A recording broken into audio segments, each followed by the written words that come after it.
open heart. This is Angela Sargent, and I am here with your evocation for this morning. I would like us to take a moment to clear our hearts, clear our minds, and pay close attention to our breath. This is our opportunity to acknowledge the presence of the Spirit within us. This is our opportunity to acknowledge the connection between the Spirit that is in me and the Spirit that is in you. What a wonderful opportunity for us to come together aligned on the same accord to be able to receive the message that is for us. We ask right now that the Spirit gives us the message, the spiritual downloads that are needed for us individually as well as collectively. The beautiful part about the Spirit is that the things that we need to receive, we are able to receive, and the things that are not meant to serve us well, or just not the things that are important or relevant to our lives, we never even hear. So it is very important that we intentionally come into this meeting asking the Spirit, what is it that you would have me hear today? What message, what signal is it that I need to be able to go forth and be productive? I want us to make it a habit of not just waiting for the gathering on Sundays, but John mentioned checking in on a regular basis. What is it that I need to know at this moment? What is it that I need to know to be able to reach a certain point in my life? And the beginning point of that is where we are right now, acknowledging that the Spirit is present and that the Spirit is listening. So as you are continuing to clear your heart to make sure that there is nothing distracting you, clearing the voices in your head so that you can be focused, and allowing yourself to breathe naturally. Prepare yourself to be a vessel to hear what the Spirit has for you on today.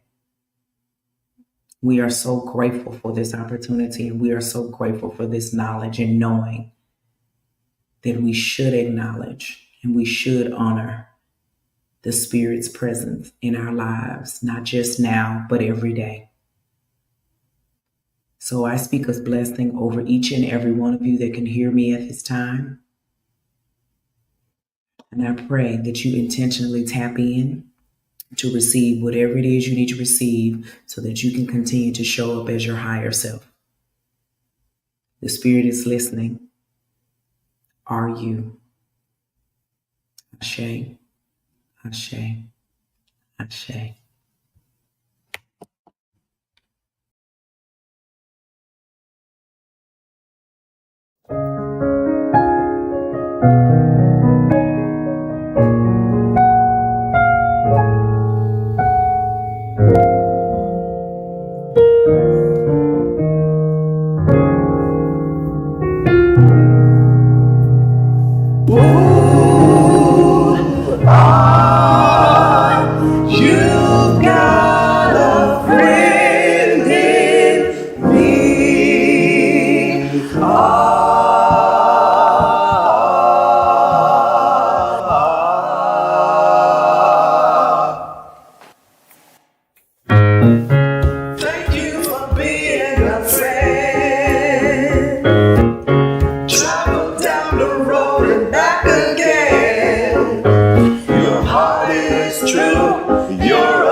Keep shining, knowing you can always count on me for sure.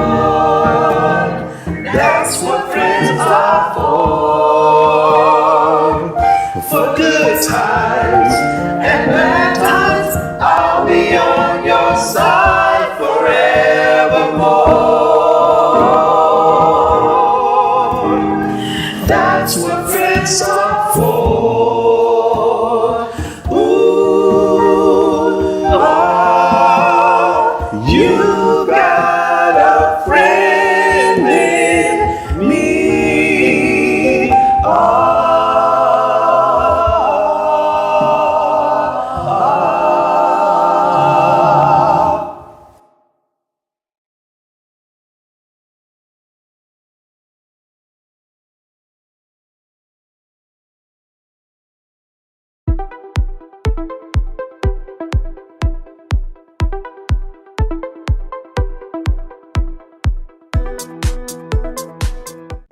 What comes from the heart reaches the heart. Good morning and welcome to our Heartstream for this Sunday, May the 18th. I'm so glad you've joined us this morning for our Heartstream.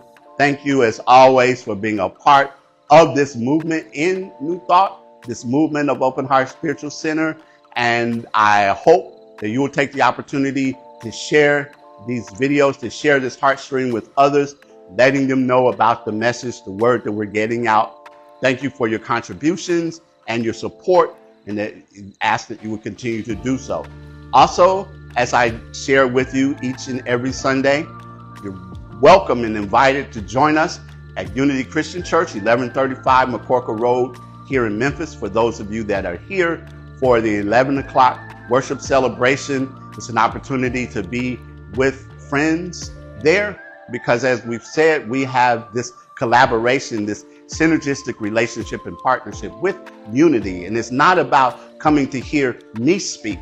It's about coming to share with people who are of like minds and people who are just, again, a part of a wonderful congregation and a wonderful fellowship. I'm grateful for the Mother's Day celebrations that we had on last week with our Heartstream with Ruth Franklin as our guest speaker, and also at Unity with Sharice Scott as our speaker there. And we're looking forward to June when we have our Father's Day celebration and all of that. But I'm again thankful to all of you for all that you do.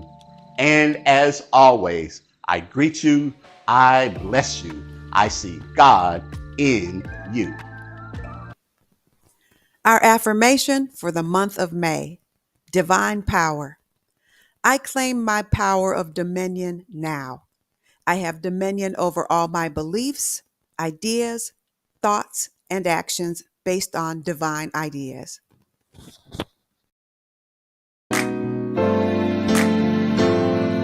Today is a day like no other day. Just think and you'll know that it's true.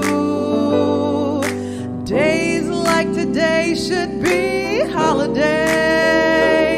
So I'm singing this message to you. Happy birthday to you. Happy birthday to you. Happy birthday to you. Just have a happy day.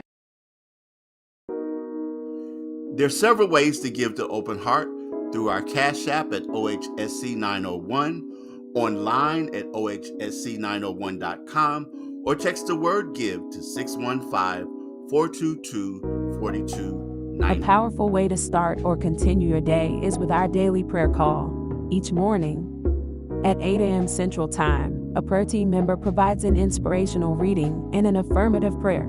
Join us at 901-586-8755.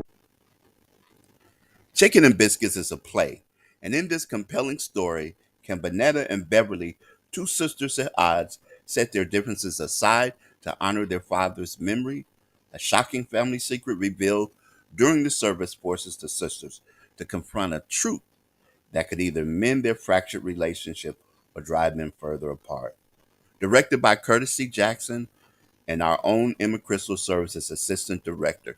This show opens on May 9th and runs through June 1st at Circuit Playhouse, 51 Cooper Street. For tickets, go to playhouseonthesquare.org. Join us at 11 a.m. for the Sunday celebration at Unity Christian Church. We'd love to have you come out, 3345 McCorkle Road. And if you're not able to be here in person, you can also watch the service at unitychristianchurch.us, the website. Love to see you. This collaboration between these two magnificent congregations.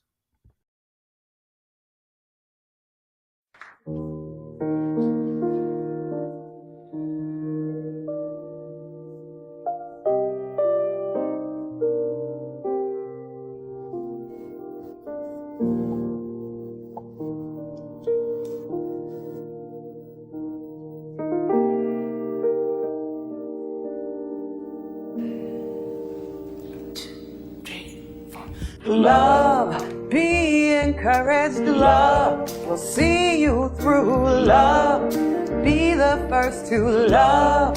Fill your heart with love. Be about it. Love. Sing a song about love. Never doubt that love. Inspirational love. It's our shelter. Love. Now and always love. Before and after love. Love, love gives you courage, love, heals your heart. Love, it's the best thing you can't go wrong with, cause it's eternal love, and it has no end. Love, so stand on up for love, full dimensional love. It's our shelter, love, now and always love. Before and after love, love, love gives you courage, love, heals your heart. It's the best thing you can't go wrong with, cause it's eternal and it has no end. So stand on up for love, for unconditional love is our shelter, love, now and always love, before and after love, love, love. Mother, there's so many of you crying. Brother, there's far too many of you dying.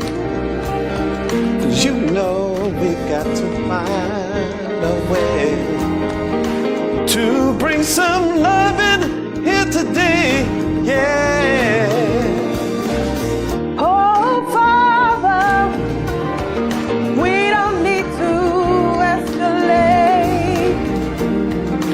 You see, war is not the answer, but only love can conquer hate.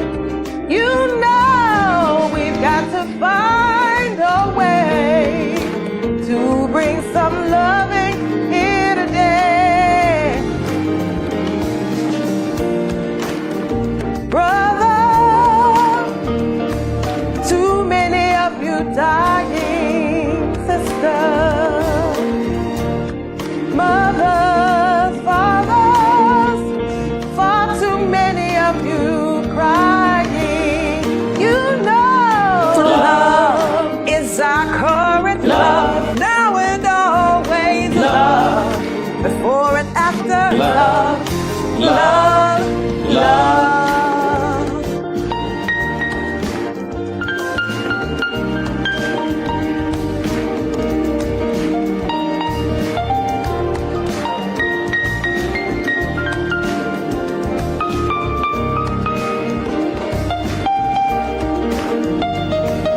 Love, love, love, love, love, love Gives us courage, love, mends your heart. love, It's the best thing love, you can't go wrong, love, cause it's eternal love, and it has no end. love, So stand on up for love, unconditional love. is our shelter. Love, now and always. Love, before and after. Love, love, love. For the Father, everybody might think we're wrong,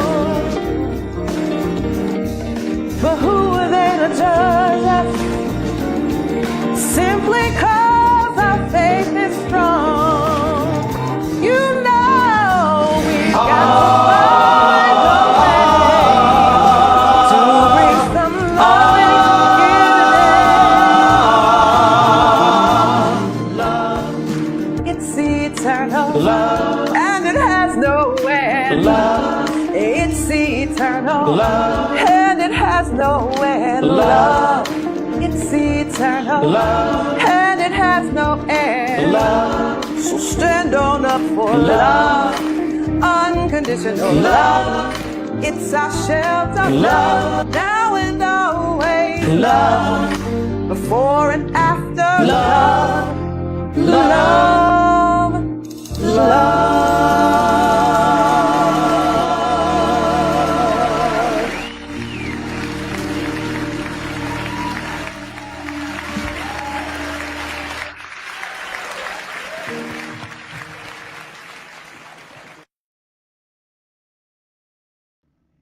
Line. I'll explain to you what all that means. But I want to call forth this affirmation that is applicable in this month. It's a part of the things of our theme, Divine Mind. Our words have power and are creative. I speak positive, powerful words about others and myself. How many of you remember Jack Nicholson sitting in that witness stand, his medals gleaming? He's really, really feeling inconvenience about being there, glaring at Tom Cruise, who plays Lieutenant Weinberg. Nicholson playing Marine Colonel Nathan Jessup. And we remember Tom Cruise asked him to tell the truth. And we remember Jack Nicholson looking at him and he says, "You want the truth? You can't handle the truth." You remember that? You remember movie lines like, "They call me Mr. Tibbs." Remember that?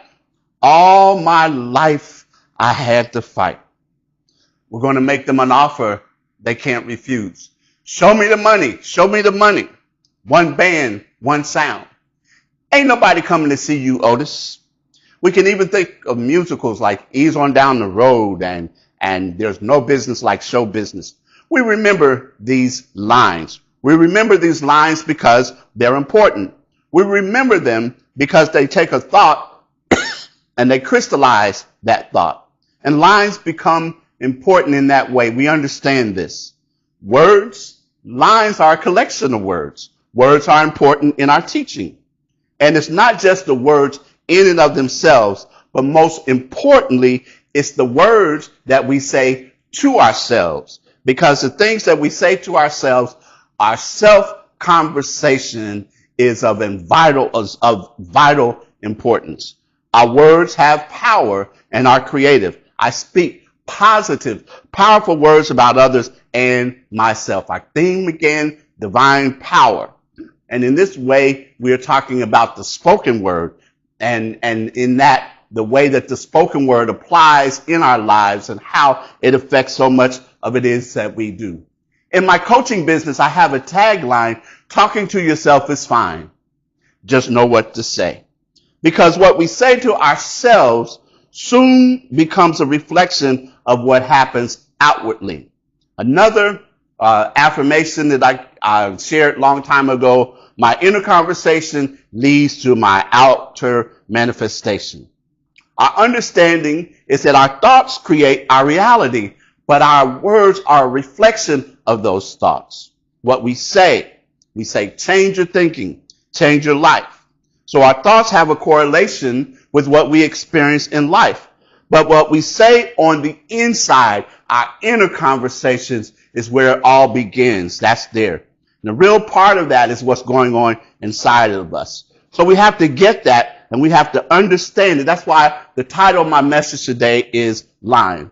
Because what happens is, if you've ever been to a rehearsal or a play or a movie, What happens is that you have the actors and the actresses that have been working to remember their lines. They work to remember their script so they will know where to go. And there's a point at which they get what we call off book. That's when they commit those lines to memory and they no longer have to consult the script, but they go ahead and they really get into their role. They really begin acting. But every now and then, their memory may fall a little bit short. And so when they need to remember what it is that they have to say in that particular scene, they will say suddenly line, and then someone who's responsible for that will read to them and call out to them what it is, the line that we need. Because words are important, and it's important the words that we say. And as we understand that, and as we wish to see things manifest and come out into our lives or do as we talk about out picture, we have to get a hold of our inner conversation. We have to observe the stuff that we say to ourselves, because here's an important thing to remember. We are not our thoughts. Let me say that again. We are not our thoughts. Maybe let me say that one more time. We are not our thoughts. You are not your thoughts. You are thinking your thoughts. Remember, I say this all the time. I quote her all the time. Dr. Johnny Coleman, I am the thinker who thinks the thoughts that makes the things.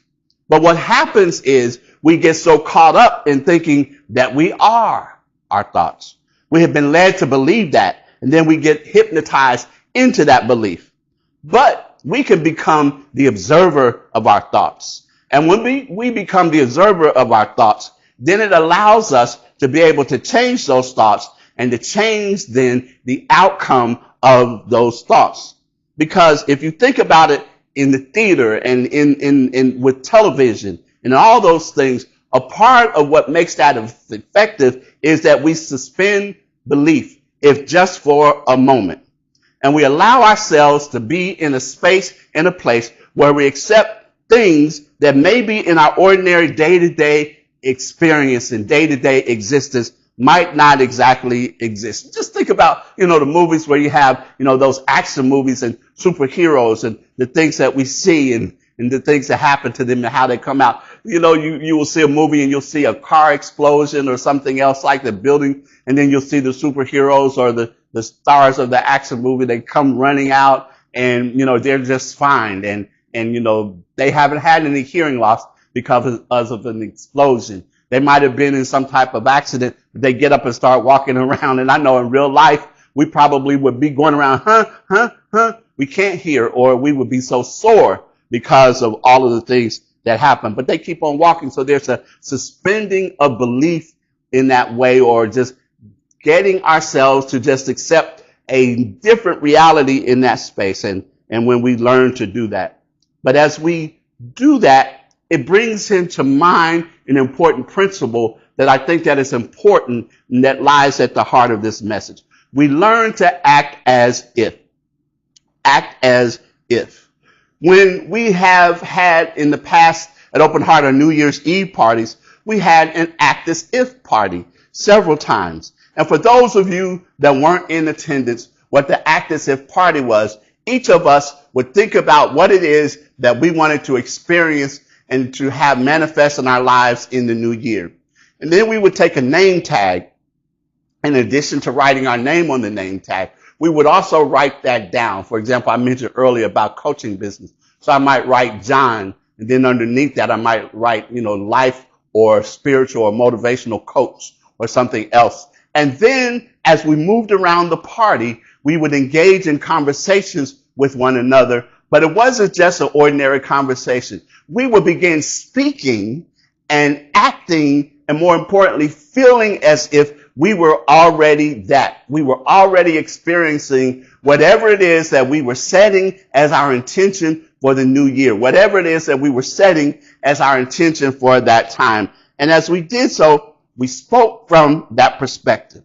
And it's important to understand that, because if we're going to experience change, if we're going to have the change that we wish to see in our lives, the way we get that change and is to activate and become a present reality in our lives, we have to already act and talk and think and even walk and do things as if it's already done. Those of you may recall that in our New Thought teachings, the particular scripture where Jesus is about the process of healing, and in that process, he gets approached by a Roman centurion who says that I have one of the people who works for me, who is at my house. He is ill, and I want him to be healed. And the master teacher says to him, well, give me a few minutes. I'll get, finished here, and then I'll come to your house and make sure that he's taken care of. And the centurion says, no need. Said, I am a commander, and I understand that when I give a command to those people who are under me, they respond. It happens. So basically, all you got to do is say the word, and I know he'll be healed. And Jesus goes on to tell him and commend him for his faith. But then he also says a key line that is a key thing in our New Thought teachings. He says to him, it is done unto you as you believe. And you've heard me say and emphasize this again and again, that the most important word in that particular phrase is as done unto you as you believe, in the manner in which you believe, as you believe, acting as if. If we think about, there's another scripture that reminds us that as a man or a woman thinks in their heart, so are they. And again, it's understanding that if we see the reality, if we feel the reality before it manifests in our lives, we have the ability and the capability in the theater of our mind for it to happen that way. The teacher Neville talks about it all the time. He talks about acting and seeing it and feeling it and acting in the way that it is already manifest because it's already done in the mind of God. You hear me say that all the time as well.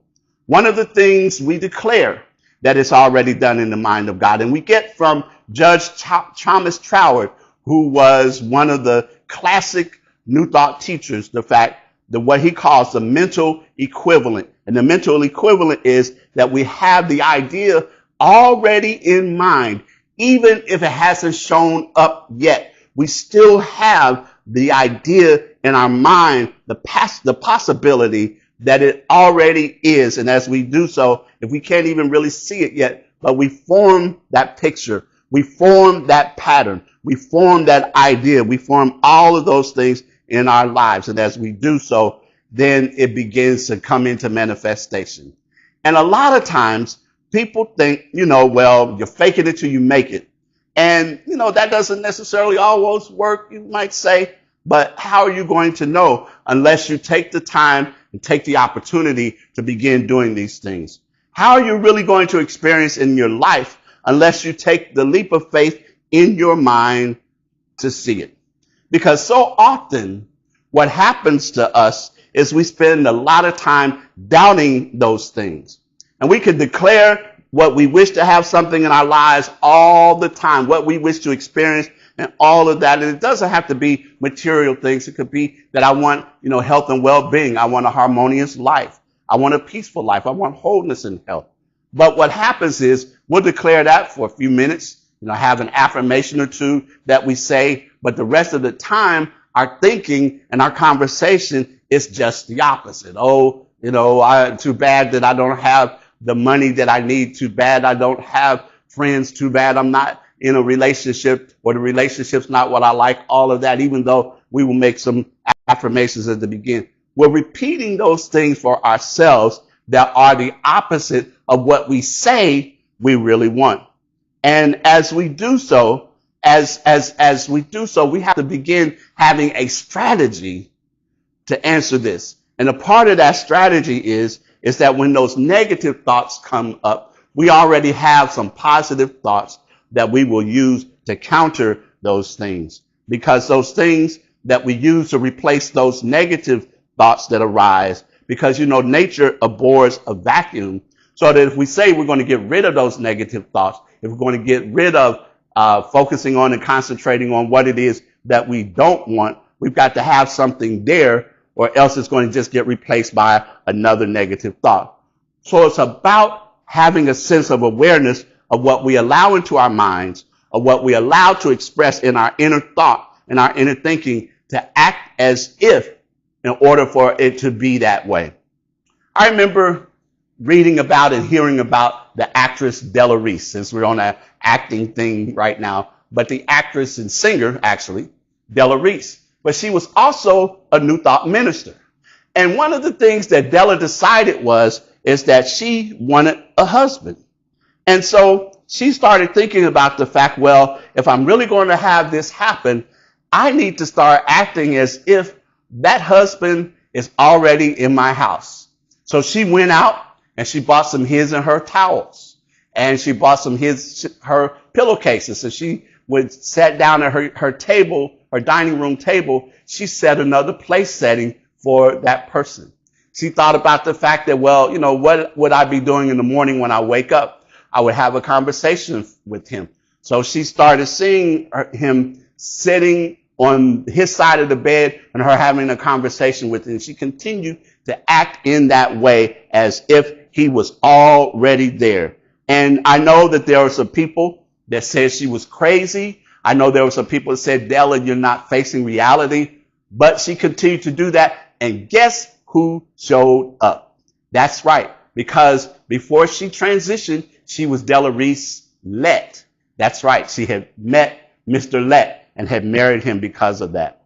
Acting as if can be a powerful thing. And I know for some people, it sounds kind of woo-woo. It sounds out there and airy-fairy. But remember, we've been talking about the fact that one of the innovations of New Thought has been that it has become mainstream in a lot of ways, because as you see some of the world-class athletes and even people who are not even competing on that level, but who use the power of visualization, who use the power of conversations where they are constantly saying to themselves, I've seen some videos of a person like, you know, that I love, Sha'Carri Richardson, before she competes, and she's talking with herself, Simone Biles, and many of the other people who are Olympic and world-class athletes, and how they use and harness that inner conversation to bring about the success that they wish to have in that. They see themselves doing things in this way. And as you listen to the conversations, reporters asking them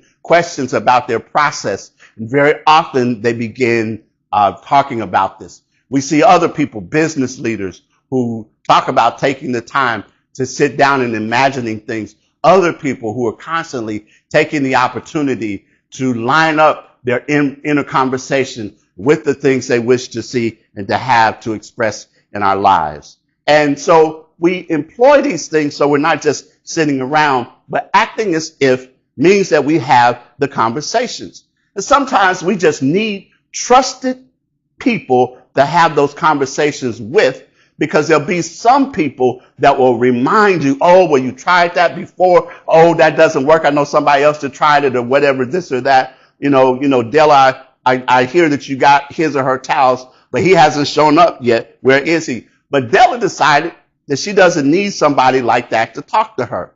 So we also have to be that way. I can think about Wemi Opekunle, one of the people that I read quite often, and I share videos of hers on social media. And one that I shared this week that got a lot of reaction from people was her talking about the necessity of moving in silence. Moving in silence, not letting everybody and telling everybody up to until it happens. It's going about your business, as I like to say sometimes, just keeping your head down and doing the work. And it's not by accident that when we do these things, we take the opportunity to see these things, to feel these things, to have the conversations about it. Because Neville again reminds us that in addition to acting as if, we got to feel as if, we've got to taste as if, we've got to, what would it feel like, and all of that. And as we have this picture, as we understand this, and we see it from the perspective of looking out from our eyes to see things unfolding and manifesting, that's one of the things that we can do. And then we take those conversations, we take those things that we are singing in our minds and that we are feeling, and crystallize them into a conversation or something, a congratulatory conversation or high five or something else that lets us know that it has happened, that it is complete. When I was in seminary, I had the opportunity we had to do an internship, and I had an 11-month internship at a church there in Dallas. It was what would be considered, it was one of the first mega churches. We had 8,000 members at that church, and I was on the pastoral care staff as an intern, and there were 13 of us on the pastoral care staff. And because the church was, so large, or had such a large membership, they had many people in the hospital. There would be 30 or 40 or more people in the hospital at one time. So the pastoral care team was divided up. Each day we would come in, we would get an assignment for our hospital visitation. We had a north route, an east route, a west route, a south route. And so there was a particular time that I went on my journey to see a woman and her son named Mark. The woman's name was Mary, and her son Mark, who was just 19, unfortunately had been involved in an automobile accident. He crashed his car into a tree. And as he did so, he wasn't wearing a seatbelt. It threw him from the car, and he was completely paralyzed. And the doctors told Mary and Mark that he would never walk again. And so I went to visit her. And as I did, we sat there and we talked, and Mary shared with me her strategy, that she wasn't going to accept what it was that the doctors had to say. She was determined that her son Mark would actually walk again. So she spent time each day sitting alongside his bed, talking with him, reading him scriptures, saying other things to him in a positive way, seeing in her mind's eye and helping him to see in his mind's eye, and in the conversation, the inner conversation that they both had, that he would walk again. And I can remember getting back to church and us having our staff meeting the next day, and another minister had gone to see them earlier that day. And as we were talking, they said, well, we need to do what we can to help Mary face reality and face the fact that her son Mark is never going to walk again. He probably will never have use of his limbs, period, at all. And so we need to do that. Well, I went to see her again, and at one of the next staff meetings, they made the announcement that Mary had decided that she didn't want any of the ministers from the church to come and see her again, except for me. And so I thought that was a little bit strange, but it was okay. So I went to see her as much as I could. And I can remember in one of our conversations, she said to me, well, I'm sure you've heard that I asked the ministers from the church to stop coming out to see Mark except for you, because they all were trying to convince me to accept what the doctors had said, and they were being negative, but you were the only one that seemed to be positive. Now, I got to admit, I had some doubt in my mind, but I saw her belief, and I chose to believe in her belief. And as time went on, and as things happened, I did the things that I could to be of support for her. And then just as I had reached that 11th month of my internship, and I can remember that last and final day where I was in the chapel, and they were bidding us goodbye, and they had us all coming forth. And as we were talking, and people were greeting us and wishing us well, and they had a few gifts for us, one of the things that happened is I saw the back door open, and I saw a young man. He was shuffling. His walk was slow. I could see one of his hands sort of drawn up and everything, but I saw him walking into that chapel. And he came up to me, and he still had difficulty with his speech, but he said, "My name is Mark. I want to thank you for being there for my mother and for believing in me." Yes, that's right. Mark went from being declared never being able to walk or move again to actually being able to walk. And while he still had some difficulty with those things, he was a long way from his beginning after the accident. There he was, because they had the idea that as we continue to see the things that it is that we wish to have happen, as we continue to take into our minds and into our awareness, and those conversations that we have, what it is that we wish to have take place, what it is that we wish to have happen. As we do those things, we will begin to see it happen for us. My inner conversation affects my outer demonstration and manifestation. It can happen for you when we get the lines together, when we get the conversation together, when we act as if. Amen, ashe, and so it is.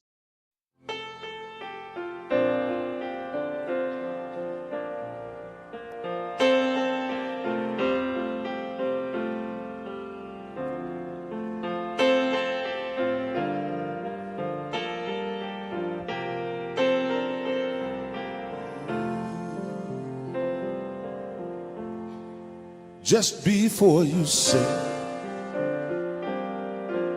something you can't take away, take a breath, then let it out.